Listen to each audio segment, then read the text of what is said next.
What's happening, everybody, on this Monday, Cinco de Porto, here in the United States, May 5th, 2025. My name is Kevin Smith. Thank you all so much for tuning in to Loud Majority Live. We are awaiting President Trump's comments at the White House. We will bring you guys that as soon as it comes in. Should be happening any minute now. He's scheduled to speak at 1 p.m. We'll pop that up as soon as it takes off.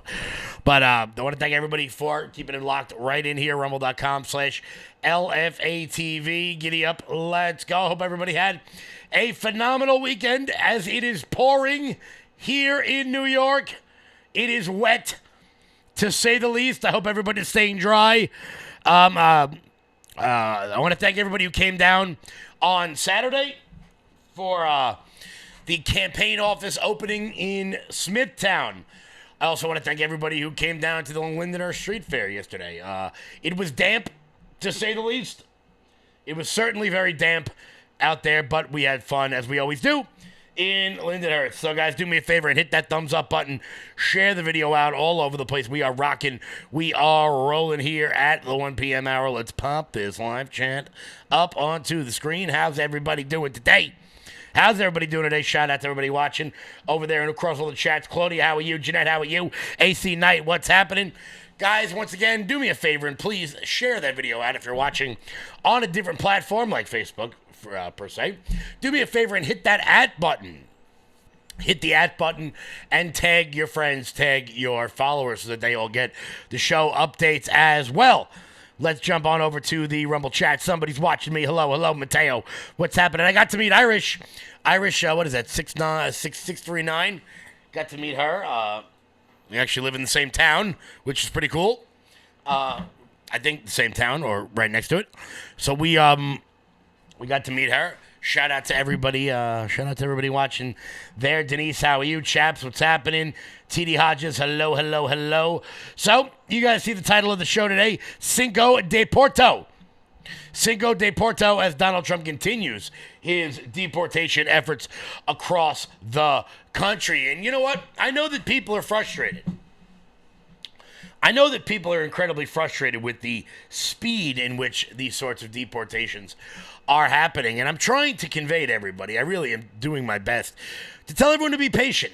And I know that people don't want to hear that. I understand that people don't want to hear that.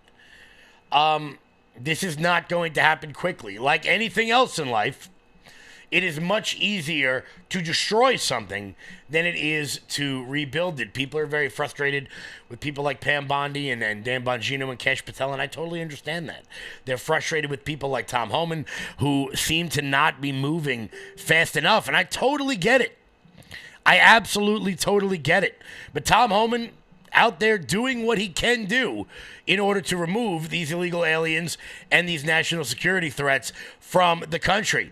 So much so that they are now going out and talking about self-deportation as a way to persuade people to get out in the first place. Here was Tom Homan over the weekend. I think people are finally getting the message, if you leave on your own, you can take advantage of legal programs, come back. But we have to go through the process of formally deporting you. There are mandatory bars against you for up to 20 years, sometimes forever. So, if you want to take advantage, come back as a worker, a tourist visa, a visitor's visa, a student visa, or have a U.S. citizen child if you have one, petition for you in the future. Leave yourself open to the opportunity of legal entry. Do things the right way. There's millions of people standing in line right now doing things the right way. Taking the test, doing the background investigations, paying their fees. They're sitting in the back seat. While millions of people are allowed into this country under the Biden administration that simply don't qualify for asylum. Most of them will lose that asylum claim. So while they're clogging up the whole system, in addition to those who want to come in legally, while the millions of fraudulent asylum claims under Biden administration, there are people in this world who really are escaping fear and persecution from their homeland. But they're sitting in the back seat too, because millions of people cheated the system, coming across the border and released in the United States, that caused a significant backlog in immigration court. And that wasn't by accident, it's by design. Let's just overwhelm the system. So it takes 5, 7, 9 years to go through the whole process if they take advantage of the appeals process. They know exactly what they're doing. That's why they weren't in ICE detention. Because in ICE detention, they get a hearing within 35 days. But for release millions of the country, overwhelm the system so they don't get a hearing in 5, 7, 9 years, then maybe there's a Democrat administration in power. Now we can have an amnesty. They know exactly what they're doing. They're playing the long game. But we're going to beat them at it. We're going to ramp up interior enforcement operations and removals. We're going to force the law. We're not going to ignore the law like the prior administration did. That's really all you can do. It's really all you can do. Hope that people self-deport in the event that they are able to come back in later on. And as we've said numerous times, it's about following the law. And for all the idiots out there that want to make some sort of absurd claim, oh, you're just racist. You're just racist against brown people. Well, first off, you can go to hell. But number two, here's a story of some white illegal immigrants who need to be removed from the country. This from the Post-Millennial. Eastern European illegal immigrants arrested for a murder in Los Angeles. Now, I want to be very clear about something. I'm going to do my best. I'm going to do my absolute damnedest. But I want to make it clear there is not a chance I'm going to be pronouncing these three names correctly. Not even slightly a little bit. Patah Kochayashvi. Yeah, you know what? I'm not even trying them. I'm going to call them Steve, Brian, and John. That's what we're going to call them because I'm not pronouncing those names. 3 illegal immigrants from Eastern Europe have been arrested in connection with violent home invasions, robberies, and a murder that took place in Woodland Hills, California. The suspects were identified as Jordanian nationals. That's nice. Home country of Stalin. I'm not going to try to pronounce all 3 of their names. But each man have been charged with murder, and their bail has been set at $2 million. According to a report by Fox News, ICE has issued detainers for all 3 men who are in the country illegally. Los Angeles Police Department responded to a residence in Woodland Hills shortly before 1 a.m. on April 26th after receiving a call for a death investigation. At the scene, officers found another guy whose name I can't pronounce, but they pronounced him dead with a fatal head injury. Homicide detectives claim that the suspects entered the home, held the victim captive, and then beat him to death. The suspects then stole his property, fled the scene. The guy whose name I can't pronounce had surveillance cameras in his home and also that had also appeared to have been removed. It's absolutely insane to see it in a neighborhood like this. One neighbor told KTLA, "There's a strange uptick in crime. Wow. It's almost like we all knew that was going to be happening." Following the murder, local authorities received assistance from the FBI to track down and arrest the suspects. One of the men was taken into custody on Burbank Boulevard in Van Nuys, while the other were apprehended in Glendale, California. Just for all the idiots out there who want to try to claim I'm doing something racist. Nope. Turns out, if you're an illegal immigrant and you're white, you get to leave too. Now, the question remains, and we're going to see this play out over the next several weeks and months, is what do we do with the illegal immigrant criminals that we detain? Because, look, there are 2 schools of thought, and both of them make complete and total sense. You murder somebody in America. Do I want you to be able to go back to your home country in freedom? No, not at all. Do we expect that every country is going to play ball with us like El Salvador is currently doing?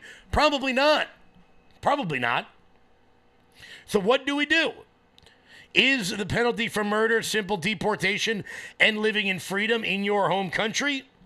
I don't know. That's a good question, and I don't really have an answer for that. I don't. Because the only other alternative is we fill our own jails with these rapists, murderers, gang members. And I don't really want to do that because, quite frankly, I don't really want them on the taxpayer dime until the end of time.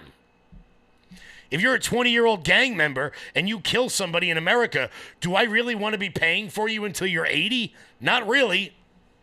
Not really. But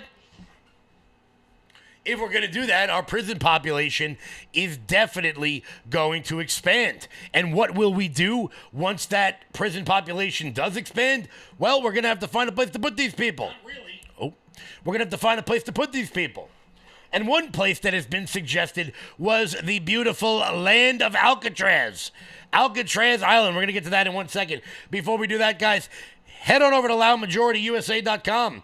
That's loudmajorityusa.com. Sign up for the newsletter. Check out our shop. Check out all the good stuff over here. You can get your Gulf of America hat for the ladies out there. You can get your Make America Hot Again t-shirt. Oh, yeah, they come in basically every color. We even made them in men's because, you know, we don't want to discriminate against the fellas here. So you guys can make America hot again. Please, let's get back to being good looking. Let's at least attempt that, everybody.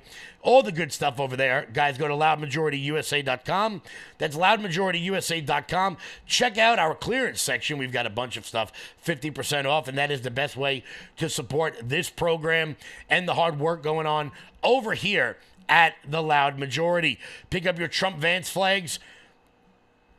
Today, it's almost hoodie weather. Giddy up. Look at all the good hoodies we got here. Oh, no. Yeah, bathing suits, all the good stuff, guys. Head on over, loudmajorityusa.com. What's up, Dale? Long time no talk, brother. It's been a while. It's been quite some time. So, what do we do with these people? They got to go somewhere. We can't just cast them off into the distance, which, you know, I wish we could, but that's just not how you treat human beings. So what will we do with them? Well, we will possibly be sending them to a place, sending them yonder, to a place where no one can escape from. And of course, that would be The Rock in San Francisco, because on Sunday, Donald Trump called for Alcatraz to be reopened. The notorious prison and now historical landmark in San Francisco to be rebuilt and opened for America's most violent offenders. Which I want to be clear on a couple of things here. Firstly, it's a prison. Why aren't we using it? But also, I mean, it's kind of funny. It's kind of funny. You know, it just is. Because, like, you know, first off, the image I have of Alcatraz is not of, like, Al Capone being there. The image I have of Alcatraz is Nicolas Cage and Sean Connery being on there, because The Rock is just a great movie. That's just the what connotates as soon as I think about it. So Donald Trump has called for the reopening of Alcatraz. He said in a Truth Social post, "Rebuild and open Alcatraz. For too long, America has been plagued by vicious, violent, and repeat criminal offenders, the dregs of society, who will never contribute anything other than misery and suffering. When we were a more serious nation in past times, we did not hesitate to lock up the most dangerous criminals and keep them far from where anyone could harm them, or where they could harm anyone. That way, that's the way it's supposed to be. No longer will we tolerate these serial offenders who spread filth, bloodshed, and mayhem in our streets. That's why today I am directing the Bureau of Prisons, together with the Department of Justice, the FBI, and Homeland Security, to reopen and enlarge Alcatraz to house America's most ruthless and violent offenders. We will no longer be held hostage by criminals, thugs, and judges who are too afraid to do their job and allow us to remove the criminals. The reopening of Alcatraz will serve as a symbol of law and order." And as I said, on top of many other things, it's just kind of funny. It's just funny. I mean, look, is it going to cost a lot to rebuild Alcatraz? Probably. But at a time where America continues to close prisons because we do our damnedest not to allow the worst of the worst into prison in any way, shape, or form, I think it'd be good. I think it would be good. But Kevin, who would we be housing there? Who would we be housing there? Well, we could start off with the 3 illegal immigrants that kidnapped a family in North Carolina. We could start with that. 5 minutes, Garner police released this photo of a man charged with kidnapping a mother and her 1-year-old daughter. Today, 2 siblings also charged in the case received no bond in court. Paula Duran Duran and Miguel Duran Duran are not U.S. citizens, according to authorities. Investigators say they broke into a home with guns, demanded $1 million, and took the child and her mom when they did not receive money.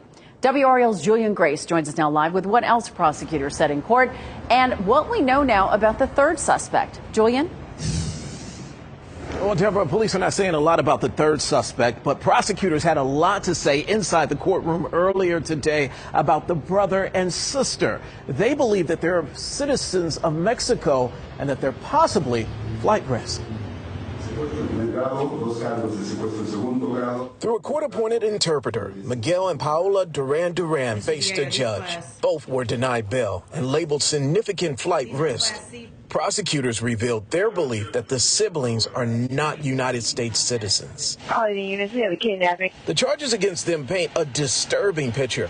Investigators say the Durans broke into a Garner home armed with guns and allegedly made an outrageous demand for $1 million. When their demands weren't met, detectives say they tied up the man inside and kidnapped his wife and infant daughter. Less than 24 hours later, the mother and infant were found safe in Wake Forest, and the brother and sister were arrested. The FBI and SBI teamed up and found the Durans, and now they're looking for a third suspect, all while the siblings wait in the Wake County Detention Center with no bond until their next court case. I probably could have told you that they were illegal immigrants. How do I know that? Because no American citizen would ever demand $1 million from some random family in North Carolina. That's how good America is. We even have our ransom numbers being astronomical. $1 million from a random family. I also find it incredibly humorous that these two have the last name Duran, for obvious reasons. Once again, guys, we are awaiting President Trump to speak at in the White House today on a sports-related matter. I'm not sure what that might be. I hope we're bringing back the name the Redskins and the Indians, because for all my sports fans out there, there's just no way in hell I'm ever calling them the Commanders. I'm just not going to do that. But, and that's not because I have some sort of principled objection to it. I still call it Shea Stadium, and it's been 18 years. So, that's just sort of something that happens with sports fans. Guys, hit the thumbs up button. Share the video out all over the place. We'll be back in 1 second. Old Glory Bank. When big banks decide who gets access to America's financial systems and who doesn't, who do you think gets left out? Middle Americans who proudly wave their pro-America values. Cancel culture in banking is corrosive. It limits your participation in a vibrant, free market economy. Fortunately, you can fight back. You now have the opportunity to invest in the bank that's investing in a fair American banking system, one based in freedom. Ownership in Old Glory Bank, the pro-America online bank, is here. Old Glory Bank is a full-service FDIC-insured bank that's the alternative to overreaching, un-American big banks. We stand for privacy, security, and liberty. We stand for freedom, family, faith, and the flag. We stand for all the values you stand for, and for the values big banks can't stand. So help keep banking in the hands of Main Street, not Wall Street. To invest in Old Glory Bank, go to oldglorybank.com. Guys, support the people who support Old Glory Bank. Support the people who support the parallel economy by going to own.oldglorybank.com. You guys can own part of a bank for just $63. I would have loved to have gotten into Chase Manhattan Bank way back when for just $63. I would be river dancing right now. So head on over to own.oldglorybank.com. That's own.oldglorybank.com. Giddy up. Let's go. Let's check out the live chat, guys. As we are awaiting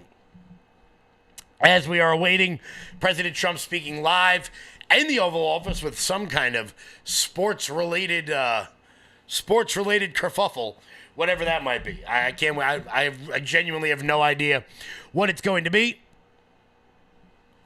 Carrie Ann's in the chat. What up, Carrie? You can always tell when it's raining outside because Carrie's in the chat. She's not out, boating or doing some other sort of fun activity out in public. Barry, what's happening? Shout out to everybody. Steph, how are you? All the good people watching in the chat. Some people, they will always be the Cleveland Indians to me. Yeah, me too. And I'm just not changing the name. I'm not doing it. My grandfather called them the Brooklyn Dodgers to the day he died. They'd been the LA Dodgers since like 1972. So you know what? Since like 1962. So I'm just not changing the name. Just not changing it. Tim Huff, what's happening? Shout out to the Bikers for Trump, the New York Bikers for Trump. Guys, check them out if you are a biker. Giddy up, let's go. So one more thing that went on this weekend as we await President Trump was the 2028 talks. Now, look, I have shied away from this topic because it's going to upset people. But I don't think President Trump is seriously considering running in 2028. I know Steve Bannon mentioned it a bunch of times. And if I'm one person who will not doubt Steve Bannon when he says he's going to do something, I really didn't see much of a serious way that Donald Trump was going to run in 2028. But he was asked about it by Kristen Welker in the interview over the weekend. And he said he has no intention of doing so. None at all, which seems reasonable to me. It doesn't seem like Donald Trump wants that sort of fight. Right now, he'd rather get his agenda passed. Spend a good 4 years doing it and making sure that we do not have too steep of a downturn in the economy in the process of it. Because I've long advocated that there would be hiccups in the economy. And something happened over the weekend, and we're going to talk about the fake news of it in a little bit. But some people in the Japanese economy floated doing something that would actually seriously hamper the United States economy. But before we get to that, we're going to show you what Donald Trump said about the prospect of running in 2028 and how he really doesn't have any intention of doing so. Also, it's really funny because he got to make fun of Joe Biden for a little bit, saying that Joe Biden is the worst thing to ever happen to old people. This is just a really funny clip. Check it out. The Trump Organization is selling hats that say Trump 2028. Yeah. Are you seriously considering a third term, Mr. President, even though it's prohibited by the Constitution? Or is this about staying politically viable? I will say this. So many people want me to do it. Mm-hmm. I have never had requests so strong as that. But it's something that, to the best of my knowledge, you're not allowed to do. Mm-hmm. I don't know if that's constitutional that they're not allowing you to do it or anything else, but there are many people selling the 2028 hat. But this is not something I'm looking to do. I'm looking to have 4 great years and turn it over to somebody, ideally a great Republican, to carry it forward. But I think we're going to have 4 years, and I think 4 years is plenty of time to do something really spectacular. The Constitution does prohibit it. Some of your allies are pretty serious about this, though, Mr. President. I've spoken to them. They say they are coming up with potential ways. Well, obviously, the biggest one will be a constitutional amendment. That's because they like the job I'm doing, and it's a compliment. Has anyone in an official capacity presented you with, sir, here are some ideas by which you could actually get a constitutional amendment? Well, in a capacity of being a big supporter, many people have said different things, but I'm not looking at that. You have built a political movement that has transformed the Republican Party. Industry. It's transformed the country, quite frankly. Political movement in history, MAGA. Make America great again. When you look to the future, Mr. President, do you think the MAGA movement can survive without you as its leader? Yes, I do. What gives you confidence? I think it's so strong, and I think we have tremendous people. I think we have a tremendous group of people. We talked about a number of them. You look at Marco, you look at J.D. Vance, who's fantastic. You look at, I could name 10, 15, 20 people right now just sitting here. No, I think we have a tremendous party. And you know what I can't name? I can't name one Democrat. I mean, I look at the Democrats, they're in total disarray. They have a new person named Crockett. I watched her speak the other day. She's definitely a low IQ person. And they said, she's the future of the party. I said, you have to be kidding. I don't know what they're going to do. And I really believe in a two-party system. Because it's good to be challenged. It's really good to have a two-party. You know, it's good. Being challenged is okay. It keeps you sharp. I don't know what they're going to do. They have nobody. Bernie's 87 years old or something. And, you know, Biden is the worst thing that ever happened to old people because he was grossly incompetent. And I think maybe for artificial reasons. You know, he had operations and things. So maybe that's an artificial. But I know people that are unbelievably sharp, and they're older than 87. But I watch Bernie Sanders. He's a nut job, but he's still sharp. He's sharp as he's the same guy he was. He hasn't gone down. But Biden is really, he's the worst thing to happen to old people. I know that you are only 100 days in, but as we sit here today, Who do you see as your successor, Mr. President? Well, it's far too early to say that, but I do have a vice president, and typically it would be, and JD's doing a fantastic job. He would be at the top of the list? It could very well be. I don't want to get involved in that. I think he's a fantastic, brilliant guy. Marco is great. There's a lot of them that are great. I also see tremendous unity. But certainly you would say that somebody's the VP. If that person is outstanding, I guess that person would have an advantage. But I think the other people would all stay in unbelievably high positions. But, it could be that he'd be challenged by somebody. We have a lot of good people in this party. I've long said it. The best part about the Republican Party right now is the depth of our bench. Now I want to be very clear. That's just really funny. It's just really funny that Biden is the worst thing to ever happen to old people. I just love that he keeps digging at him. It's just funny as hell. But what he also does there is he dissuades with this idea of even wanting to run in 2028. He wants to pass the torch. And that is humility, which is not something we often see out of President Trump. You could say a lot of things about him. Modest, not one of them. And I think even he would say that. But to see him ready to pass the torch, to see him ready to build up the next generation of the MAGA movement is absolutely great to see, because there is a serious concern among people like myself, people in the political world, that after Trump, we may not have anything else. That will this movement die post-Donald Trump? Will the populism movement be able to sustain itself once Trump leaves? I mean, look, the guy's he's not young, so he can't hang around forever like Barack Obama is doing to try to reinvigorate his party every which way. Let's just be honest here. It's not going to happen. So what comes next? Because we've seen these sorts of populism movements arise over the last several years all over the world. All over the world. And if you guys watch this show regularly, you guys know what I'm talking about. Populism is going to continue to grow. Now, did we see it in the Canadian elections? No, we didn't. We absolutely didn't.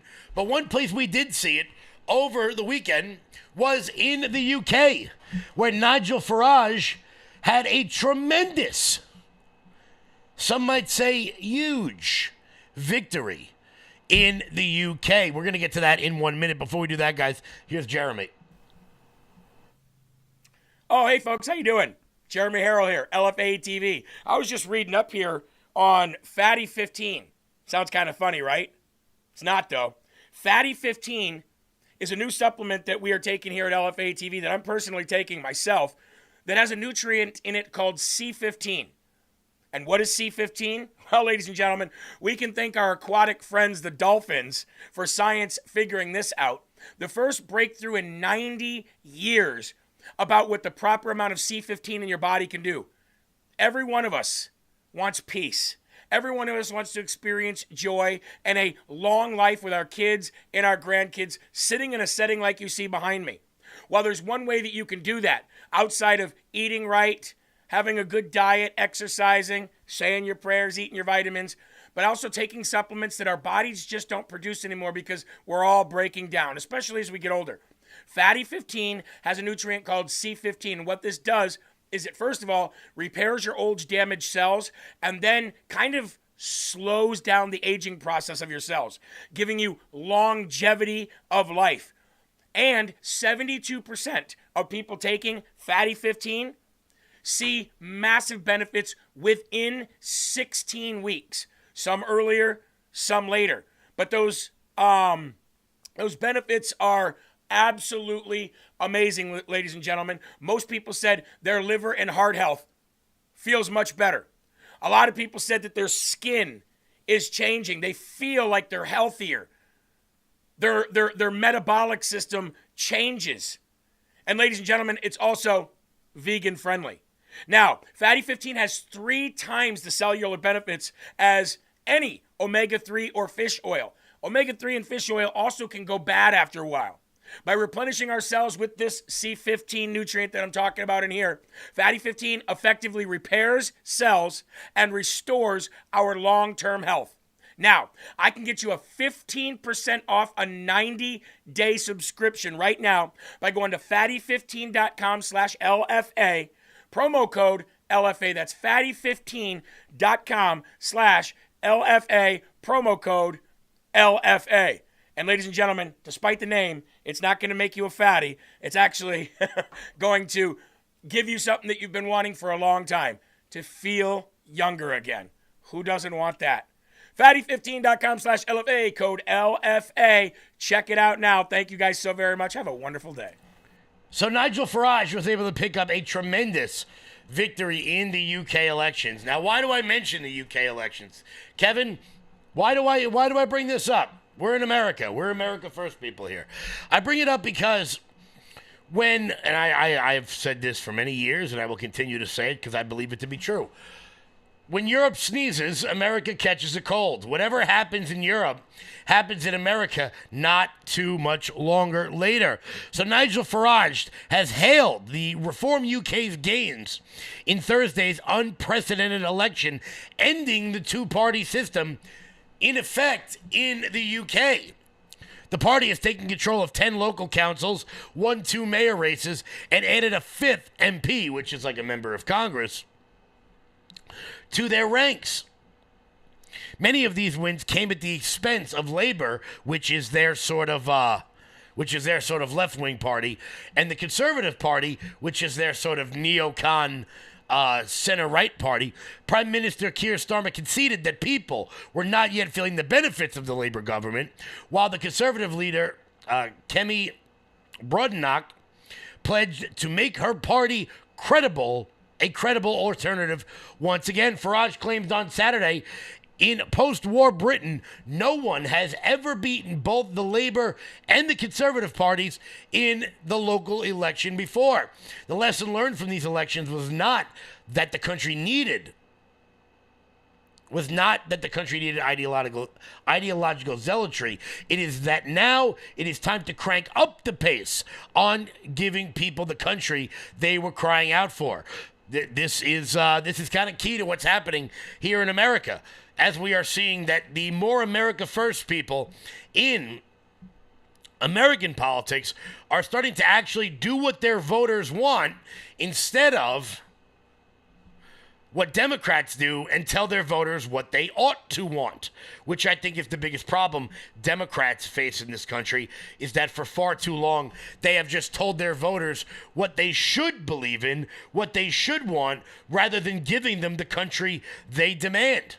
Republicans have done virtually nothing in this time period. So in this world now, we may not really have 3 political parties. In this country, there may not be 3, but essentially there are. You have the Democrats who scold their voters into believing what they want them to believe. You have the America First people who give their voters what they want. And you have Republicans who don't seem to do a whole hell of a lot of anything. But these numbers coming out of the UK give me great hope, as Nigel Farage was able to pick up these are the projected national share in Great Britain, which estimates how the results would have translated if they had a nationwide election. So they had all their local elections in the UK. And if the numbers held today, the UK Reform Party would have picked up 28. You know what? I'll put it up on the screen so you guys can see real quick. This is tremendous. Why? Because if these numbers begin to hold, it is entirely possible in a year or 2 across the United Kingdom, we could see a Prime Minister Nigel Farage. Now, the reason why I show you these 6 categories here is because no one party in the UK will ever pick up a majority of the votes. They would have to cobble together a majority coalition. So the Reform UK people would end up teaming up with the Conservatives. Labour and the Lib Dems would go together. The Greens would probably go with them. And then they would fight over this 7% here. That's a very rudimentary way to describe how their system works. But if we get a Prime Minister, Nigel Farage, that would be the first real populist leader we've seen in the major European nations. Giorgina Meloni in Italy is kind of there, but she's, she got one foot in, one foot out. Nigel Farage would be the first big one. And look, I hope it happens. I hope it happens. Obviously, you're going to have to wait another 4 years before that sort of thing happens. But we'll see. We'll see all of what comes of that. Now, back to American politics. Because right now, we're going to play a little game. We're going to play a little game called Are You Fake News? Are you fake news? Who is ready to play? So, over the weekend, Japan decided they were going to scare the crap out of the world by basically threatening America. So, one thing in our government, in our economy, that is inarguable, is the amount of money held by foreign entities, whether it is our debt, whether it is U.S. Treasury bonds. This is inarguable. And over the last 40 or 50 years, we have really done ourselves a disservice by borrowing money from China for domestic crap that we didn't really need in the first place. But China is not the only country we did this to. We did this to many other of the Asian nations as well. One being Japan. A country like China could basically crush the American economy simply by selling their U.S. Treasury bonds that they own. They would cripple the economy. The market would collapse overnight. And because they've held all of our debt, they've had a lot of power over us for quite some time. If you think about it in terms, because people don't really understand bonds and debts and economics, think about, all right, I'm sure everybody here watched The Sopranos, right? You guys all watch The Sopranos? I'll put this up on the screen so we can all talk about this together as we await President Trump speaking in the next couple of hours. Let's put this up. I'll explain this to you guys in a Sopranos reference, since I think everybody in the world watched it, correct? So in The Sopranos, there's a guy who gets into gambling debt. And because of that, Tony and the rest of the guys basically take over his sporting goods store. And they run up debt on that store, and they rob the place blind until there's virtually nothing left. And this guy can't do anything about it because he's in debt to the mafia. He's in debt to Tony and the rest of them.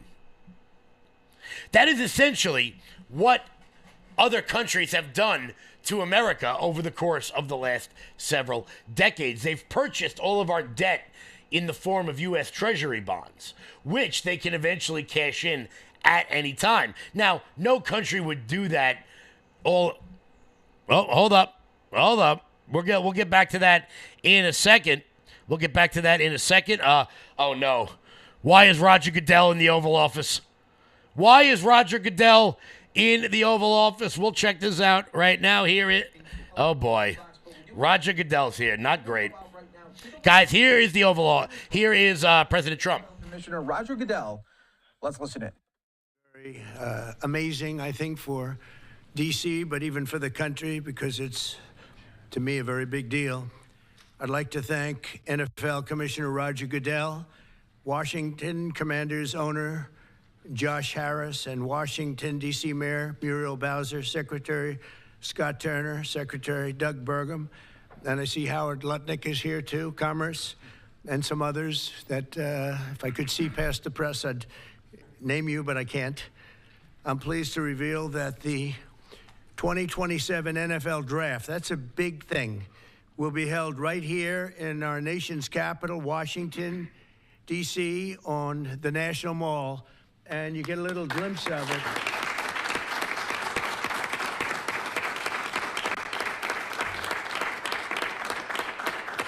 I was just saying to Roger, I don't think there's ever been anything like that. That's a good idea. In fact, maybe we could use it for other things also. I have an idea. It's going to be beautiful. It's going to be something that nobody else will ever be able to duplicate that, I don't suspect. It's very exciting. Every year, hundreds of young football players have their dreams come true as the NFL teams across the land, and you just saw that last week, select the best young players in America to join their ranks. Hundreds of thousands of football fans will travel all across our country to cheer them on in person. We expect, would you say, more than 100,000 people, I think. What is the capacity would you think it can hold? Because the mall can actually hold up to 1 million people if you go all the way back. What do you think? Over 3 days, we'll be over 1 million. Oh, yeah, you're going to have boosting local businesses and bringing jobs and tourism to the heart of our capital. The draft is a celebration of one of our country's most cherished cultural institutions and the annual highlights for football fans everywhere. Everyone in the world is going to be watching. We look forward to welcoming people from across the nation, from all over the world. Last month, the Washington Commanders and the D.C. government also announced a major deal to build a brand new 65,000-seat football arena at the site of the RFK Stadium in Eastern Capitol Hill, and I don't think there is a better site anywhere in the world than that site. Incredibly exciting. You know, he's a friend of mine. He's a very successful guy. There's a reason for it. It's amazing. It sat there for years, and people were talking about stadiums in 25 different sites. I said, they're not talking about the best site. That's the best site there is. Bringing professional football back into the district from Maryland. And not only are these announcements great for the NFL, but they also advance the mission of making Washington, D.C. safe and clean and beautiful. And we're working very closely with the mayor, as you know, and we've made a lot of improvements in the last few months, and it's getting to look really strong. Crime is way down, and there's a good relationship we have going with Muriel. So I want to thank you very much. And would you like to say a few words? Thank you, Mr. President. The mayor, please. Thank you. Thank you. Well, I'm sorry. Well, greetings. I'm Muriel Bowser. I'm the mayor of the best city in the world and also the sports capital. And we are delighted to be here with the Washington Commanders, the NFL, and the president to talk about this very exciting announcement for Washington, D.C. We believe in investing in sports because they have helped us transform neighborhoods, and the NFL bringing this event to the nation's capital will help us fill hotel rooms, our restaurants, and Americans from all 50 states will come to their nation's capital and enjoy our beautiful city and museum. So we're just delighted to be here, and we want to thank everybody for all the hard work to get here. Thanks, Mayor. Thank you.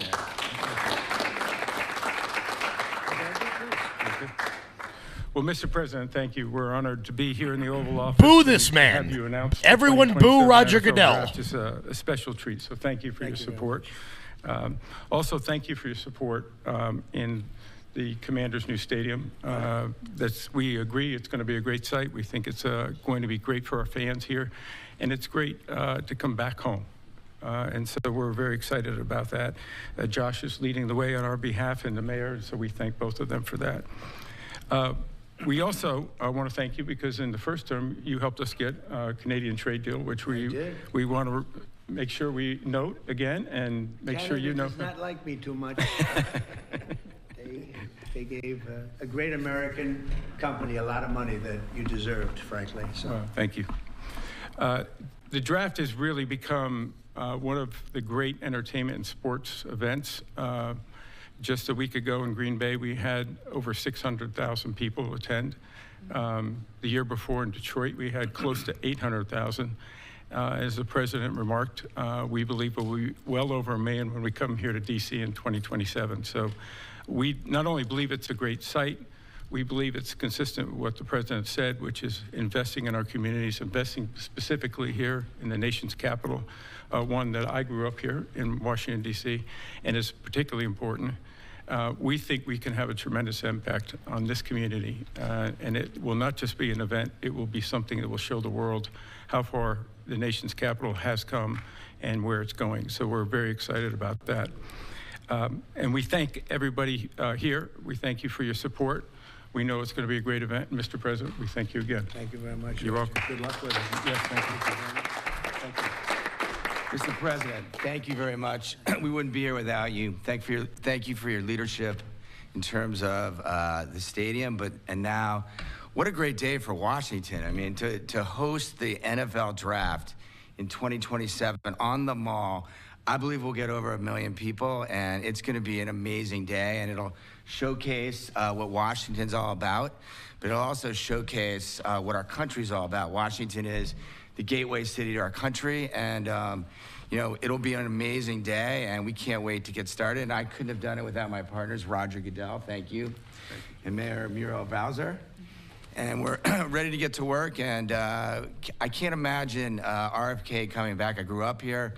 DC used to stop and on Sundays, and everyone would be inside watching football, or everyone would be glued at the stadium. And so we want to bring that back. And football really is as essential to the culture of America. We all love it, we all watch it, and it brings people together. And so what a great way to celebrate the United States of America, the NFL, and the Washington Commanders. And President Trump, we leave on your desk a Trump jersey. You are the ultimate commander, so it is a Commanders jersey. There's no bird on it, but you know, we appreciate you, and thank you for everything you've done, and look forward to the future. Thank you very much. Thank you. And I have to say that Josh had a very good draft a short while ago. You have a very good quarterback. You do. A great quarterback, I think. Great.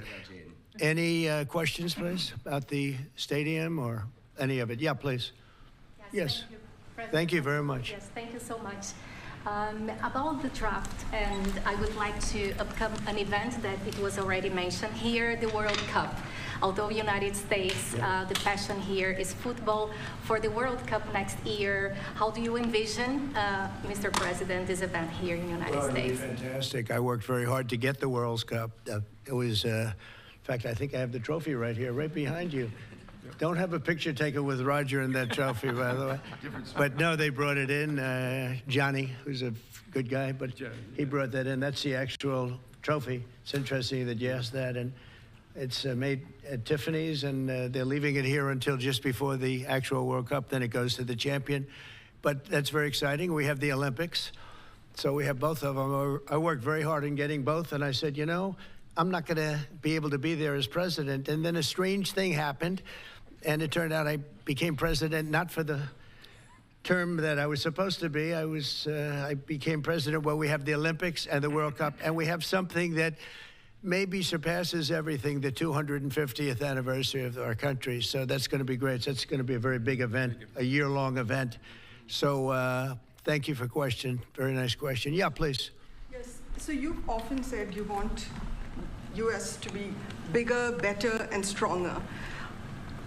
Currently, Russia is the biggest country in the world by landmass, followed by Canada and then China.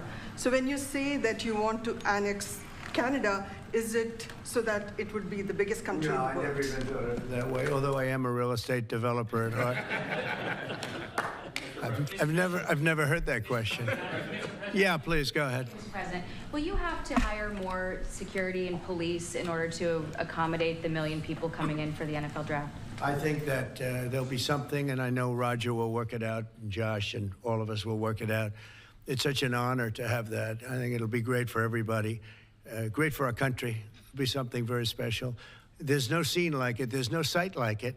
My whole life was based on sites, locations, and as soon as I looked at that rendering, it's going to be beautiful. It's going to really be beautiful. You know, interestingly, I didn't know exactly where it's sat relative to the Capitol, but the stadium, if you go back, is right behind the Capitol, miles behind, but nevertheless visually right behind it. So it's going to be an architect's dream, whoever the architect is chosen, and the owner. It's going to be something special. I think it's going to be great for the area. Going to be, it will be top of the line. I know these people very well, and they only know about top of the line. And I would say that more will be put into the stadium than would be put into a identical stadium of a similar size. I think they're going to do a special, because of the importance of the location.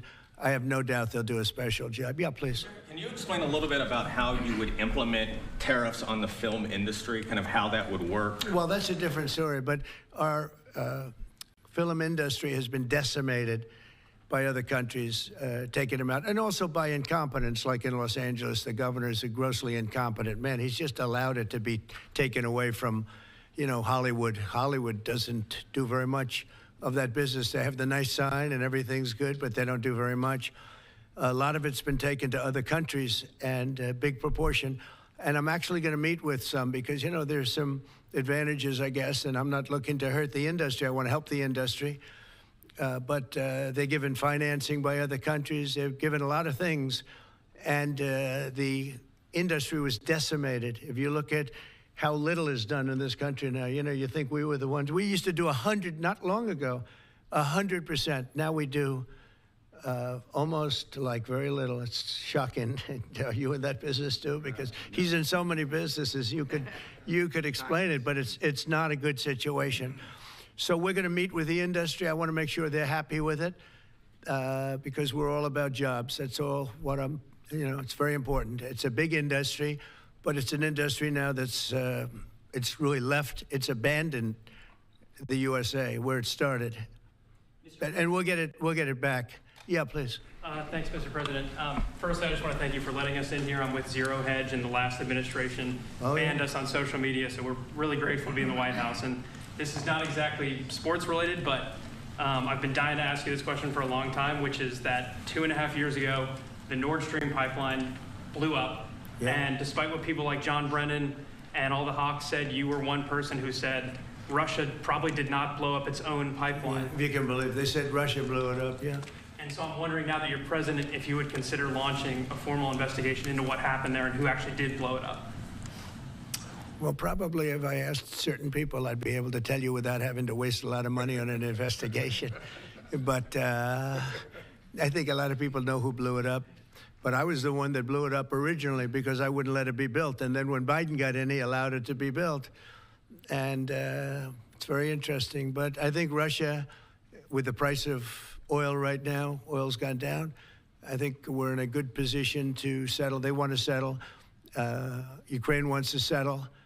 If I weren't president, nobody would be settling. They're losing 5,000 people a day. Think of it. Here we talk about football. They're losing 5,000 people on average a week, mostly Russian soldiers and Ukrainian soldiers, 5,000 a week, not including people that are, killed as missiles go into areas that they shouldn't be. It's a very terrible thing, and I think we've come a long way, and it could be something will happen, but hopefully it will. As you know, President Putin just announced a 3-day ceasefire, which doesn't sound like much, but it's a lot if you knew where we started from, because they were not. We had a president that for 3 years didn't speak to Putin, and it all shouldn't have happened. This is a war that should have never happened. And you're going to be very disappointed when you find out the real number of people that were killed. It's far greater, many times greater, I believe, but far greater than the numbers that you're putting out. It's a very, very deadly, horrible war. Okay? Yes, ma'am. Thank you, Mr. President. Some Catholics were not so happy about the image of you looking like the Pope. Oh, I see. You mean they can't take a joke? You don't mean the Catholics. You mean the fake news media. Not the Catholics loved it. I had nothing to do with it. Somebody made up a picture of me dressed like the Pope, and they put it out on the internet. That's not me that did it. I have no idea where it came from. Maybe it was AI, but I know nothing about it. I just saw it last evening. Actually, my wife thought it was cute. She said, "Isn't that nice?" My question about Actually, I would not be able to be married, though. That would be a lot. I'd have to the best of my knowledge, popes aren't big on getting married, are they? Not that we know of. No. I think it's the fake news media that, they're fakers. My question, though, sir, was about the fact that it was put out on the White House account. Even though it was AI generated, it was a joke, it was a meme. Does it at all diminish the substance of the official White House account to have it go out on that particular channel? Give me a break. It was just somebody did it in fun. It's fine. Have to have a little fun, don't you? Yeah, please, go ahead. Tell me about the program that's just been introduced to give undocumented immigrants living in the United States about me? $1,000 to self-deport. Can you just tell us a little bit? Oh, the new program, yeah. We have millions of people that have come into this country illegally through an administration that didn't know what they were doing. They didn't have a clue. And now we find out officially they didn't because the president was incompetent, but I could have told you that before. And they've allowed millions and millions of people to pour in. Murderers, drug dealers, the biggest drug dealers in the world, actually, terrorists come in, emptied prisons from many countries, not just South America, all over the world. They emptied their prisons into our beautiful USA. And to get that many people out, 21 million people we think the real number is, but let's say 3 million of them are serious criminals. 11,888 murderers, many of whom murdered more than one person. It's hard to believe we have to even talk about this when we're talking about something so beautiful, but it's something we have to talk about having to do with the country because it's very important. So they came in by the millions illegally into our country. They just flowed in through an open border policy that was insane. And what we've done is we've offered, you know the numbers, but because we're taking them out by the thousands, we're being obstructed. It's very unfair what's happening because the court system it's very unfair. We have to get them out fast. These are bad people. These are people that are killing, and they've already killed many people in this country. Illegal immigrants that came in illegally through an open border policy, which is insane. We talk about common sense. That's not common sense. And they came in from the Congo, all over Africa, all over Asia, all over South America, parts of Europe. They flowed in and just walked right into our country. We had no idea who they were. 21 million at least. That's probably a low number. You know, you hear lower numbers than that. It's not. That's a low number. But many are really serious criminals and terrorists and people from jails. They emptied out jails. You know, Venezuela, their crime is down 72% because they took all the criminals off the streets and the gangs and they dumped them into our country. So we're getting them out. It's a very difficult thing with the courts because the courts have all of a sudden, out of nowhere, they said, maybe you have to have trials. We're going to have 5 million trials. Doesn't work. You wouldn't have a country left. But hopefully the Supreme Court will save it. But what they've done is a very, very serious thing. You know, past presidents took out hundreds of thousands of people when needed. You look at Eisenhower, you look at many of them, and they took people out and they didn't go through any of this. But what we thought we'd do is a self-deport, where we're going to pay each one a certain amount of money, and we're going to get them a beautiful flight back to where they came from, and they have a period of time. And if they make it, we're going to work with them so that maybe someday, with a little work, they can come back in.